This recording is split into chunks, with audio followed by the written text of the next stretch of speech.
Welcome, Peter here. Thank you for joining us for our virtual reading. It's not quite the same as an in-person reading, but I'm happy that we can at least spend this time tonight when we can't really go anywhere else. I'd like to thank my Murphy Writing colleagues, Stephanie Cawley and Taylor Coyle, who have arranged this and have worked on our other activities during this strange time. Tonight we will see, hear, and listen to, I guess that's redundant, poet Emari DiGiorgio, novelist Judith Lindbergh, and prose writer Paul Lisicky. You can read their bios on the Murphy Writing event page on Facebook. Next Friday night, same time, 7 p.m., will feature Joe Castal, Kat Doty, and Tom McAllister. And if you missed our previous virtual readings from the last few weeks, or would like to re-experience them, go to YouTube and put Murphy Writing in the search bar, and Stephanie will also post that link in the chat box so you can bookmark it. I'm sorry to say that because of a different virus, Zoom bombing, we've turned off chat for the reading, and that's a shame because the first time we did it before Zoom bombing had been invented, it was wonderful to see people, hearing what they had to say or reading it. I'd like to tell you, if you're here for the first time, or remind you if you've been for our other things, our Murphy Writing write-ins. Every day we post a witty quote and a writing prompt on Canvas. And you'll find that you can also write prose, poetry, or some in between hybrid. And you can post it and other people will comment on it. If you go to murphywriting.com, you'll see that how to do that. And that's free. And we're excited to announce that we'll be offering the first of a series of online workshops and tutorials. Stephanie will be leading a poetry workshop and I'll be leading a memoir workshop. Registration for these will open up next week. And again, the details will be on Murphy Writing. And I know that everyone's hitting you up for cash, but if you have some extra, and only if it's extra, and you'd like to support these online offerings, we've set up a link to Pass the Hat. That too will be on the chat box. We're grateful for whatever you can do to support them and help us develop more. And before we get started, I'd like to suggest that you keep your camera on, turn it on so that our readers can see your face, which they would ordinarily be able to do if this were in person. All right, so we're ready to get started. Our first reader will be Emari DiGiorgio. Please welcome Emari.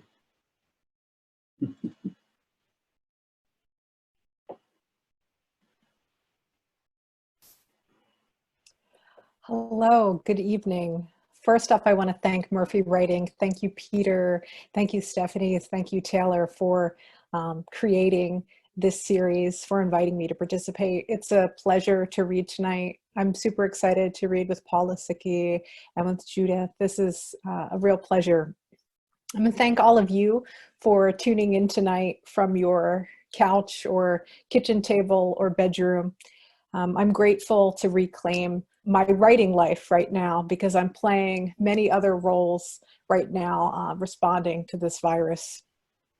I'm just going to jump into the reading. I'm going to open with a poem from my most recent book, Girl Torpedo. And this poem is about parenting, it's about worry, and it's about love too.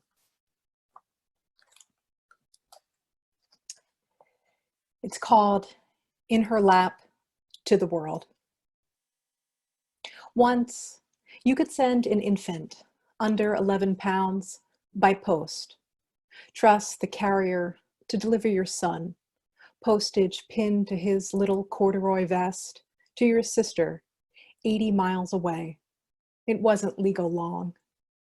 I don't know if I'd prefer my child to carry a house on her back, to bite when a hand's too near, or make a new nest each season. I'm always asking her to be me and not me, which is what a child is anyway. Today, everything is soaked. If I had to make a fire, I'd fail. But I live with the privilege of not needing to conjure flame. As I listen to the music of the pond, I'm sure if I slowed down, I'd know from where that frog bellows. I might see the whole earth breathe. Tell me how to line the path from here to there with enough obstacles to not wear down my child, when I already know sorrow's great root is expectation. My friend says you could not spoil a child because love cannot cause rot. I'm hoping she's right. We'll surrender to this axiom because I want to be enough. when it's all cloud? Should we warn of the storm, or let our children name the few patches of blush and sapphire sky? Besides this moment, what else can I not replace?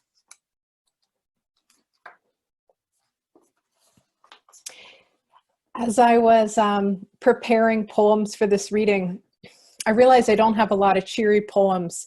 And, you know, we could use some cheery poems. So I'm going to read some of the less sad ones. That's what I decided I would do. And this is a new poem that I wrote a first draft of at this year's winter getaway. So thank you again, Murphy Writing. And it's called Here on Earth.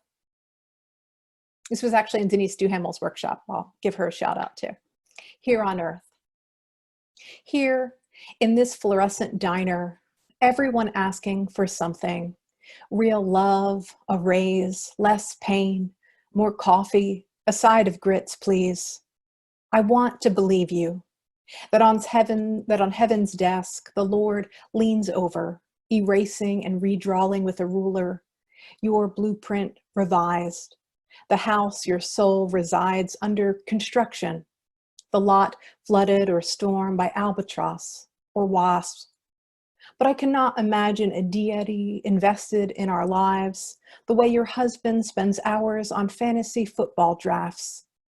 I want to tell you that I liked you better when you were a fallen angel, wings caught in your matching bra and panties, siren and shipwreck in one song, any doe-eyed male fair game, a meal for a queen, Bathsheba or the other Mary who knew Jesus better than his own mother.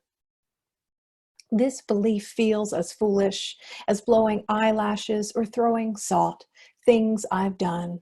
And yes, I can remember the blur of incense and organ, sobbing down the aisle to receive the wafer and blessing. But I needed a therapist, not a priest. And here's where you'll say, this is all God's plan. Even this poem where I rebuke it. What does it say about me, that I refuse your consolation? That I scan the horizon, check to be sure the man who passed me on the path hasn't doubled back. I cannot trust God's plan when humans are the carrier pigeons, bloodshed and war for a cross on a flag.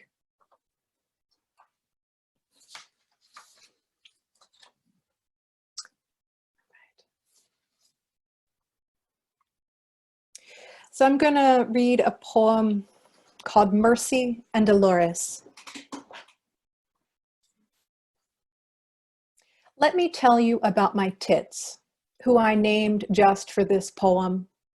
They've been called small many times, mostly by men who must have earned this authority in naming breast from fathers or well-meaning mothers who let their sons think they were the first mouths to gum those nipples. Yes, it is common practice to name a gift, a stuffed bear, a toy boat Santa's sent, but I wasn't nursing those Dorito-stained lips, wasn't some after-school shake to be sipped on the bus ride home when Dan, God, my Judge Rollins, leaned over the seat and said, "The only Twin Peaks I see around here ain't very steep." Instead of ignoring him, I wish I'd said, "These little bitches are black diamonds." No, I wish I didn't feel that avalanche of hurt in the valley between my breasts. Wish I didn't wish them bigger. This boy, whom I defended when others shamed his father's drunken bouts, would trade my kindness to be part of this alliance of boys and men telling me I'm less because of the size of my breast. I want to make them mine, instead of training them to be an image of what I thought they must be. Buds praised with sunshine and water until they bloomed, full magnolias, petals soft, leaking sweetness. These handfuls are enough, and not yours.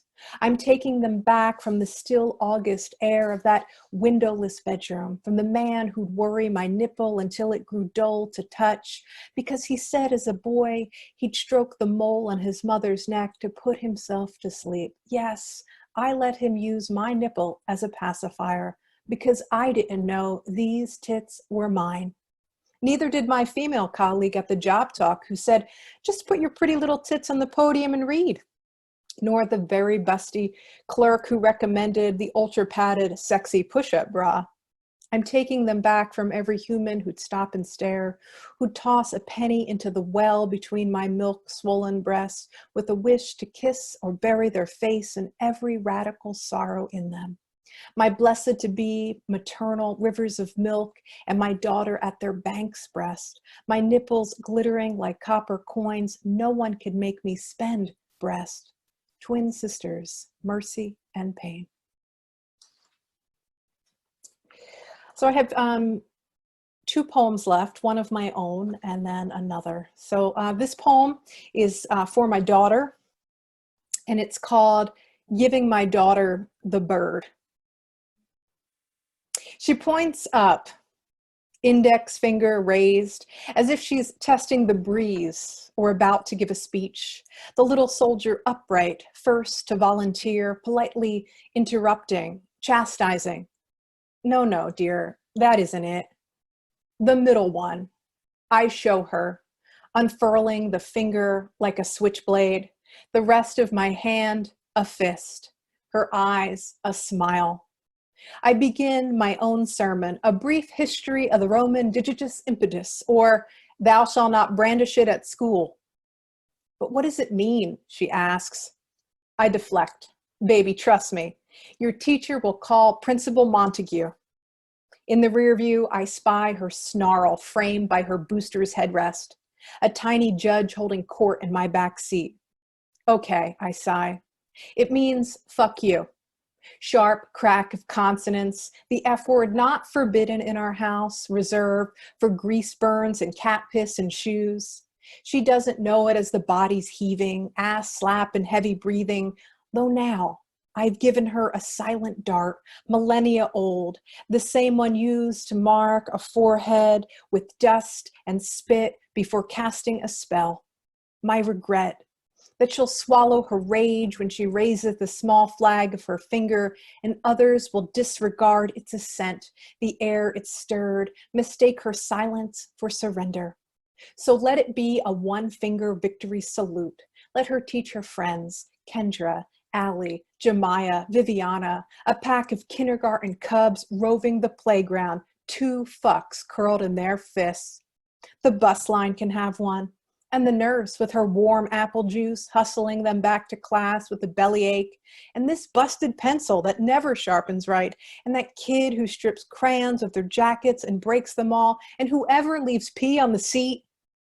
Let these girls sculpt Play-Doh castles with middle finger turrets and unicorns guarding the gate. Let them be shameless and wild, an unapologetic chorus. And for my last poem, I'm going to invite my daughter to read a poem. We've been doing homeschool together. And so my daughter, Sarah Wolf, wrote a poem today, and calm down, and it was modeled after Walt Whitman's Song of Myself, and we did a Mad Lib based on it after we read an excerpt from the poem. Go ahead, Sarah. Well, Go ahead. it's called What is the Grass? It must be the flag of butterflies made out of green diamonds, or it is the dreams of beautiful flowers, or the grass is itself green slime. If it was an ancient language, it would say hola. The cat complains of my craziness. I too am not a princess, I too am fashionable. I shout yeah, yeah, yeah, yeah into a microphone. You can find me on Broadway. Beautiful. Thank you so much for having us tonight. Our pleasure.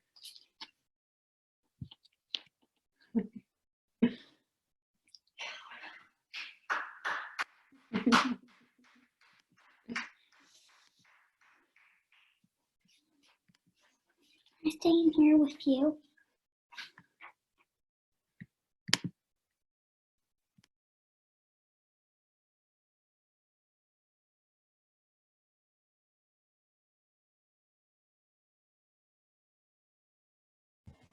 Oh, hang on just a second, Judith. Your audio is not coming through. Here, can you hear me? Yes, now you're good. Sorry about Okay. I had to say thank you, Emari, for those beautiful poems and for especially your daughter's poem. It was absolutely lovely. And I think you and I are similar kinds of moms. So thank you, Peter, and everybody for having me. I'm Judith Lindbergh, and the work I'm reading today is actually from a new novel that I completed last year, and I'm looking for a home. It's called The Oracle of Avenue D. And this is an unusual work for me because it is contemporary fiction. My past work has always been historical and literary and digging into worlds and cultures that most people are very unfamiliar with. And this one takes place on the Lower East Side of Manhattan.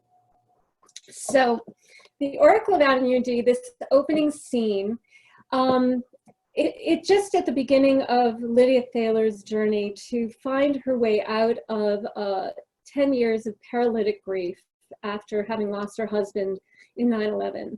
She was very young and only 3 months married, and since then she's been unable to make a move without consulting her tarot cards. Her therapist Gail has been nagging her for years to go out and talk to people and change up her routine and break herself out of her obsessive grief over the tragedy. So this scene takes place a little bit of the way into the first chapter, and it sets the stage for Lydia's eventual transformation. Only a couple of blocks over on East 6th and B was Horace, the diving Middle Eastern cafe where Lydia sometimes got takeout. The place was practically empty, fairly typical for a cold winter Sunday barely before noon. So for a change, she thought she'd challenge herself and actually take a seat. She put in her order, then turned around and saw the woman in the corner reading tarot cards. She wasn't soliciting, just laying them out on a small rectangular table. Lydia watched as she waited for her order.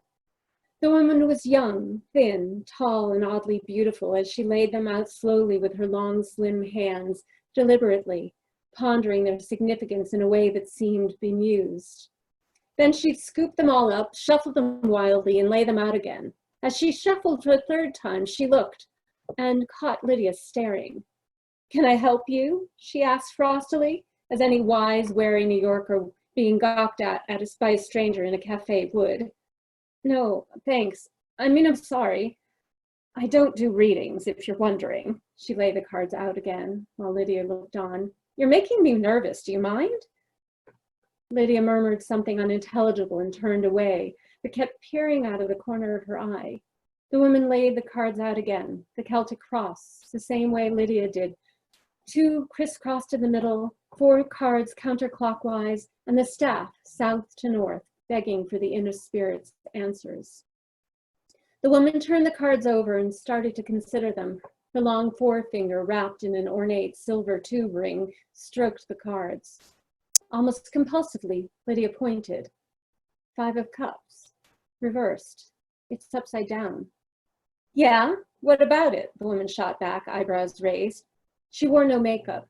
A strand of straight blonde hair dangled from the rim of her tabby black bowler hat. Lydia felt the words throttling back, but pressed them forward onto her tongue between and then past her lips. Time to move on, accept the situation, forget, forgive. "Yeah, right," the woman snorted, more to herself than in response, like that's in my playbook. She turned back to the cards again. Lydia withdrew, relieved and a little shaken. She didn't know why she'd said it out loud, only that she'd been thinking it. She knew the card, it was right there, and the words just slipped out, even without Gail's indefatigable nag. The woman looked up again, twisting her mouth quizzically. "You read?" Lydia retreated. "Sometimes, sort of," she mumbled. She wouldn't volunteer the truth, that she read the cards nearly every day, sometimes twice or 3 times a day, desperate for an answer to why her life had ended up the way it had. "I've had that card in my reading too, but it doesn't work. It's hard to move on." The woman gathered up the cards and nodded toward the empty seat in front of her. "From what?" "Oh, no." Lydia backed up against the takeout counter. "That's okay." But the woman got up, crossed the 3 feet between them, and put her long white fingers on Lydia's arm. Want to help me? Seriously, I'm just learning. She felt the heat of the woman's touch even through her winter jacket, and her penetrating eyes, blue-green like uncut tourmaline. Lydia felt them probing and tugged her arm cautiously away. I'm Deanna. Come on, I could use the practice. I'm sure you're doing fine. Lydia didn't offer her own name. The counter guy brought out her mint tea and falafel from the kitchen. Where are you sitting? Over here, Haroon. Put her by me.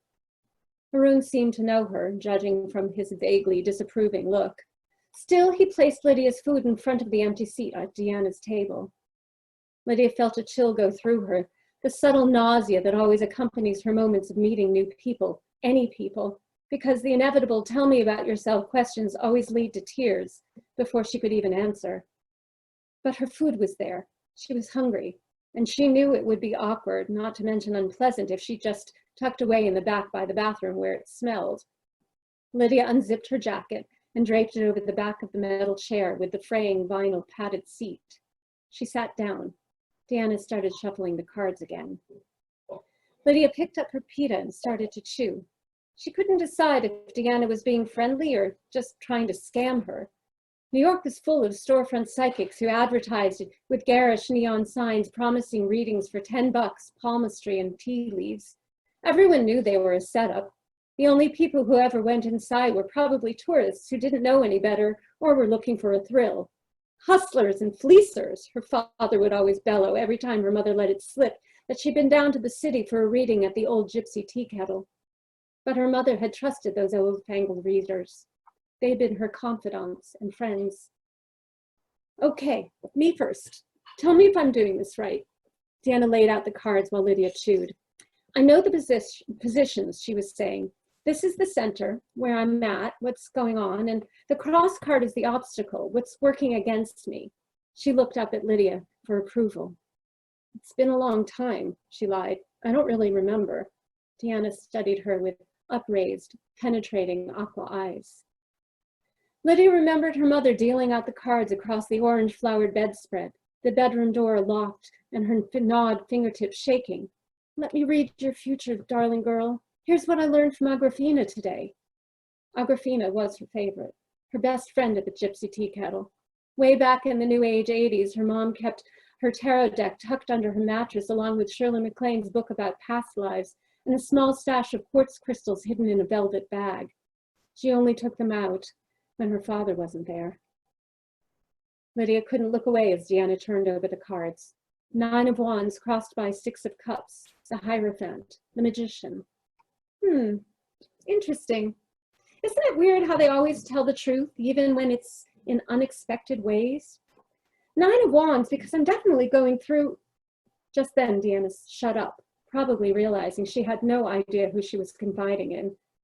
I'm going through a struggle right now, she adjusted. Have to make a hard decision, expecting the worst, not sure who I can trust. A lot's at stake, and it's going to be risky, maybe even dangerous. But the 6 of Cups, that means good intentions, optimism, goodwill. I want to believe that people are good and things are going to work out for the best, that I'm going to be taken care of. Lydia nodded, watching Deanna's hands fiddle with the spread. Her fingers were straight, the nails cut short, but with a slight rime of dirt around her nail beds. What do you think of this one, the Hierophant? Geez, what a word. It's seriously ancient. You know where it comes from? She picked up her cell phone and looked it up. Check this out. Greek. Interpreter of secret mysteries, she uttered with a dramatically mystical intonation. A tarot reader, Lydia offered softly. Sort of, yeah. But he's all about conformity, tradition, doing what's expected. Then the magician here, she puckered and bit a shred of peeling skin on her naked lips.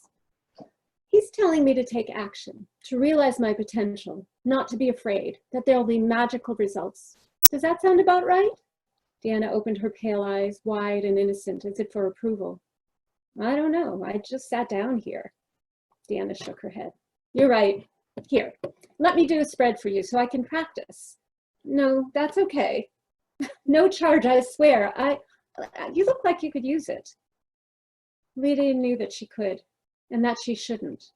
When she read the cards, she read them alone, only for herself. Better that no one else looked too deep for fear of what the cards would reveal. Lydia reached behind and clutched her jacket, mumbling, "No thanks, I really should go." Deanna tilted her head coyly. "All you have to do is touch the deck and ask a question. I'll do the rest." She offered out the cards with an open hand. "I really don't want to." "I think maybe you do." Deanna pressed the deck close. Lydia drew back. "Just tap. They won't bite. I thought you knew how to read these things." Lydia hesitated, heard Gail's nagging voice in her head, reached, tapped. Deanna smiled. "That'll do." She began laying out the cards, facing in Lydia's direction. "Now let's see." She turned her attention to the spread. "The High Priestess, eh? Right in the center. The 10 of Swords, 9 too. The Hanged Man. Geez, lady, what's up?" Lydia knew what these cards meant and already regretted getting into the stranger. "It's nothing, just looks to me like you're maybe cursed." Lydia mumbled under her breath. "Yeah, don't I know it." "Hey, what happened?" Deanna showed genuine concern. That's when Lydia pushed back her chair and yanked on her jacket. "You don't want to change?" she persisted. "You're happy? Not from the look of it. What are you waiting for? You look like you're stuck, really stuck." As Lydia dug into her pocket to leave a couple of bucks on the table for a tip, Deanna grabbed her arm. There's something you're not telling, even to yourself, but the cards see it. Look, it's right here." She pointed to the magician in the place of fortune and future. Lydia pulled her wrist away. "I have to go." "Okay, have it your way." Deanna fiddled with the card in the circle. Position 3, the 10 of Swords. A man dead on the battlefield, pierced by 10 blades all along his back. She picked it up, tipped it on its edge, tapped it several times, then set it down. Lydia's breath shuddered in her chest, but she didn't leave.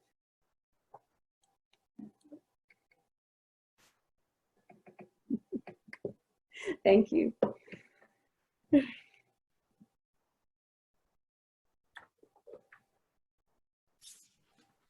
Hey, everybody. It's good to see you. Thanks for tuning in tonight. It's great to read with Emari and Judith. I want to thank Peter and Stephanie and Taylor for making this happen. And I'm going to read from a brand new book called Later. It came out March 17th. It's set in Provincetown, Massachusetts. It's a coming of age story about moving there in the early 1990s when it was a haven for people with HIV and AIDS. And it's simultaneously a story of a community whose inhabitants managed to keep each other alert and awake during a time of emergency. So I'm going to read some sections differently from how I usually read, and I think that's all you need to know. This is in short sections that have a title, so you'll understand when I say utopian. Utopian. If you're lucky in your life, a place or two will be offered to you. That place won't be where you were born or grew up. It will be at some distance, and it will never be yours. You'll always be a visitor or guest. The trees will smell like rain. They might stay green all year, or their leaves might start browning in July as cool weather comes soon to these parts. Animals will be nearby, some of them in those trees or right out in the open yard. The air will taste of ocean, negative ions churned up by the surf, or be so hazy your eyes will tear up and burn on sunny days, and you'll be fine with that. This place will give you things denied you in your place of growing up. Company when you're in need of it, solitude when you're exhausted by careful, polite conversation without jokes. It will make you feel smarter than you are. It will make you younger, sturdier, more flexible in your joints and muscles. People treat each other better here, all of them, at all levels, And maybe there aren't even any levels, all the old ways we use to divide and rank one another. The lives of animals are important too, not for human use, but for themselves, in themselves, complex societies that care about their communities and want to stay alive as much as we do. You love this place like a person you can't stop making love to. You dream about this person when they're right in front of you. You move through its streets and paths, aroused and alert. You can't get that mischievous smile off your face. You want to put your hands on it, that place, that whole place. You have a secret, and isn't it lucky that everyone else on the street shares that secret with you? Wanting. In pictures from that time, it looks like my body and brain aren't speaking to each other. Certain parts ignore the other parts, and the ribs, lats, obliques, the shallow channel above the tailbone, they don't believe they matter. I expect clothes to do all the work of identity, as does practically everybody. In the era of AIDS, clothes are enormous. They function as armor or drag. They bestow power, but also swallow up whoever pulls them over their heads. Maybe the greatest taboo involves drawing attention to the body, as so many are losing theirs, waking up to find their wrists thinner, chests marked with spots and scale. And yet my longing to stand out through a pattern or a color is so strong I can't help but get it wrong. Pent-up desire makes me a little nuts, makes me porous, warps my perception. Weird words come out when I don't expect them to. Desire flushes me with shame, the kind of shame I want to rub out of my skin until it relaxes. The real me is not here, but in the future. And yet I've done everything possible to prolong childhood and delay adulthood, or to make sure that that future doesn't happen. I've gone from grad school to grad school, slept with 3 guys before I was 28. And that's all about HIV, the fear of? Too simple. I didn't hold you enough when you were a baby, said my mother the evening before I left. We sat at the kitchen table, shucking corn into a brown shopping bag. Immediately, she looked like she wanted to take it back, even though her face also said she was giving me a gift, an act of tenderness she tried to pass on but couldn't. For a second, I felt it pour through me. Everything is explained. But then the room felt warm, too warm. She'd given me power over her by letting out a deeper secret. She was afraid of me. Even when I was a 10-pound baby, my mother was afraid of me. Camera. Years back, I memorized all the fellows' names, but the names mean less to me now than the group photo in the old brochure. It's a scrappy bunch, peacoats and scruff and chapped hands and muddy boots. They stand outside a shambly cedar-shaped building, officially known as the Fine Arts Work Center in Provincetown. Some on steps, some on the landing. Each person looks on the way to important, but not self-important. They're too confident and wry and full of possible humor. They don't look burdened by their pasts, maybe because they're making work out of those burdens. They're bound by something ineffable, the gut sense that they're transforming their lives, involved in a task that matters, and they have company while they're doing it. They're a version of a family too, though I doubt they even know this about themselves until the photographer lifted the camera. Legs press against legs, arms toss over shoulders. And now I will be in the picture. Circus. The car climbs the hill, and at the top, wild space opens up ahead. And there it is, rising out of the water like a question, an illusion across marsh and Platinum Lake. The Pilgrim Monument, a 25-story replica of a tower in Siena.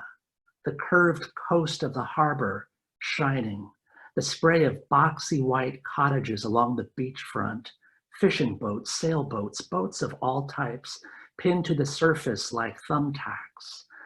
Up Route 6, I've been driving in deepest New England, charming and astringent, or through a version of my childhood woods, thick with pitch pines.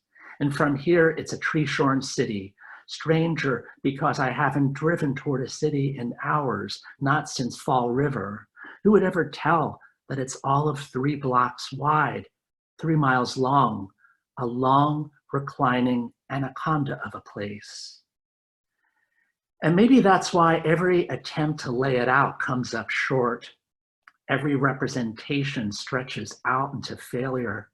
The temptation is to paint it gold and deep green because that's what it stirs up in me: safety, connection, expression.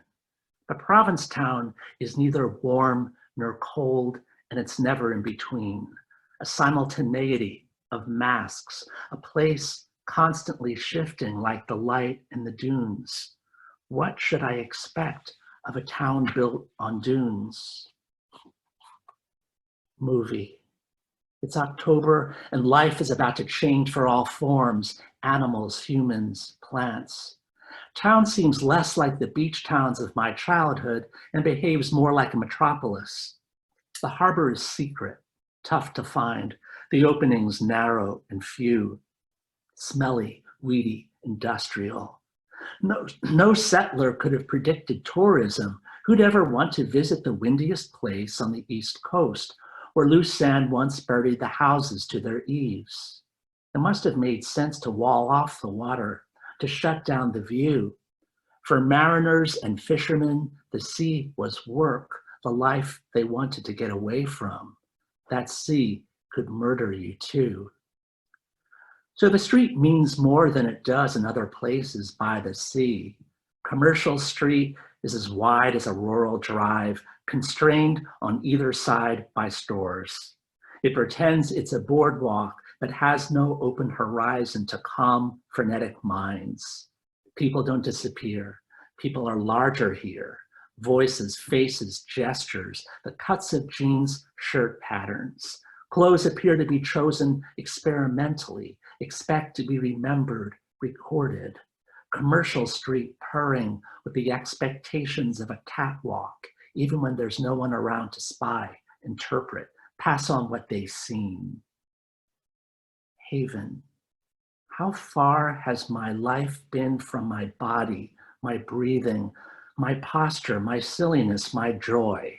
I stand up straighter, my shoulders fall backward as if they've been held up for too long by pulleys and strings. My walk changes too, or so I imagine. My heels strike the pavement as if I'm possibly damaging my feet. This is what power feels like, but only when power is spread evenly, or when queerness isn't othered but is central. I look at people's faces, people look back at me, not exactly with need, but curiosity. Who are you? And never the stench of judgment. No expectations that say ugly, weak, failure, get out, go back to your own country, I'm going to rape you. To be freed from the day-to-day expectation that someone's out to kill you. The air alive with released human energy. But how will I ever be able to leave this haven so far from the repression and punishments of adulthood?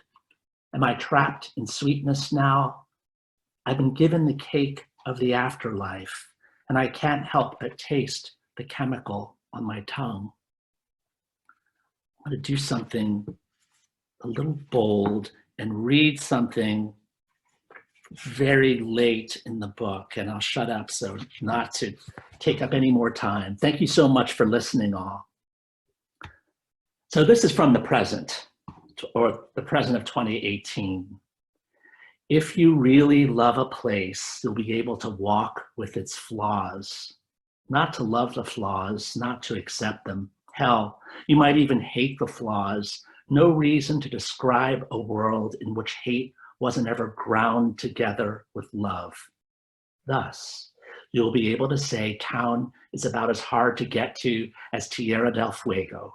And if you should need to leave in a hurry, know the sky will darken, a storm will blow up, all modes of transportation will be canceled, and the wind will blow and blow for the next 25 years. You'll be able to admit that Commercial Street in summer isn't the charming narrow lane it appears to be, but a roofless chute in which you're a candle pin against a rolled bowling ball, one-way car traffic against two-way bike traffic, delivery trucks, the widest SUVs, widest strollers on the market, skateboards, the town trolley, pickup trucks with extended rear view mirrors, motorcycles, fire trucks, runners, bachelorettes, 3 muscle bears in an oncoming row, seniors fresh off the cruise ship, aggressive walkers, texting walkers, brain freeze walkers, ferry travelers with roller bags, occasional clueless straight couples who hold onto each other's hands for dear life, no idea what they've gotten themselves into. You'll say that certain locales occasionally smell of a most distinctive conflation of elements. Low tide, decaying plant matter, fried clam, semen on wet sand, fox pee, beer on breath, salt air, weed. You'll say it's the kind of place where the first person you're likely to run into is the last person you'd ever want to see. Say the guy who still holds a grudge against you for pushing him away at the boatyard in 1993. And sometimes when I'm touched, I think, I am in life. And that's an entirely new sensation. I'm not standing apart from myself, watching myself. To think that I've lived long enough to live through fear. Tender boat, still afloat, even though it's springing leaks, one in the front, one in the back. It's easy to tear open the skin. It was always meant to be a wreck, wasn't it? If I try to fill it with gifts for the dead, will it make it over that wave ahead, or will it sink right to the bottom, become a cavern for fish? And what better place to go back to than my first full night in town? And here I could talk about the kindness that met me when I went into the work center office to pick up my instructions and key. And here I could say, I didn't even mind how many times I banged my head against the low ceiling of my room. 7 months ahead of time, pure time, I could shoot a tiny movie right here, a movie that stands for hope, the end of isolation, and the promise of company in a brute age. Is it possible to write joy? If I could write joy, it would be like soldering 5 sentences on top of one another. It would be the smell of heart tissue in attack mode, or the dread that comes with any beginning, the body knowledge that the new is its own kind of death. And maybe that's why I need to keep moving after taking every last thing out of my cherry red hatchback. I want to touch you while there's still time to touch you. Thank you, everybody. Thanks for listening.